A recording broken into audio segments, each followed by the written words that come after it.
Back to news. మహిళా reservation delimitation బిల్లులపై దేశవ్యాప్తంగా తీవ్ర ఉత్కంఠ కొనసాగుతోంది. పార్లమెంట్ సమావేశాలు ముగిసినా సభను ప్రోరోగ్ చేయకపోవడంపై రాజకీయ వర్గాల్లో రకరకాల చర్చలు నడుస్తున్నాయి. ఈ నేపథ్యంలో కేంద్రం తీసుకోబోయే తదుపరి నిర్ణయంపై సర్వత్రా ఆసక్తి నెలకొంది.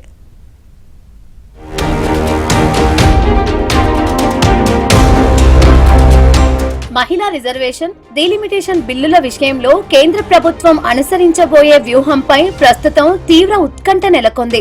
తొలుత ఈ వర్షాకాల సమావేశాల్లోనే బిల్లు ప్రవేశపెడతారన్న అంచనాలు వెలువడినా పేపర్ లీక్ అంశం వివాదాస్పదం కావడంతో నియోజకవర్గాల పునర్విభజన అంశం కాస్త తెరమరుగైనట్లు కనిపించింది.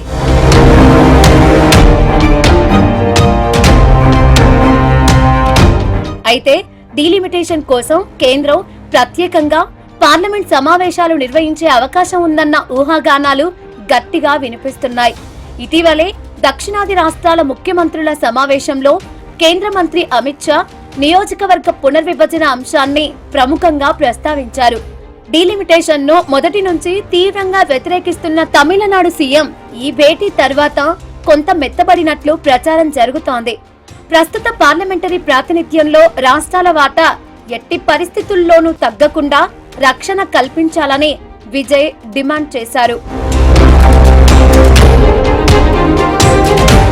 దక్షిణాది వాటా తగ్గకపోతే డీలిమిటేషన్ బిల్లును వ్యతిరేకించాల్సిన అవసరం లేదనే ఆలోచనలో డీఎంకే కూడా ఉన్నట్లు తెలుస్తోంది.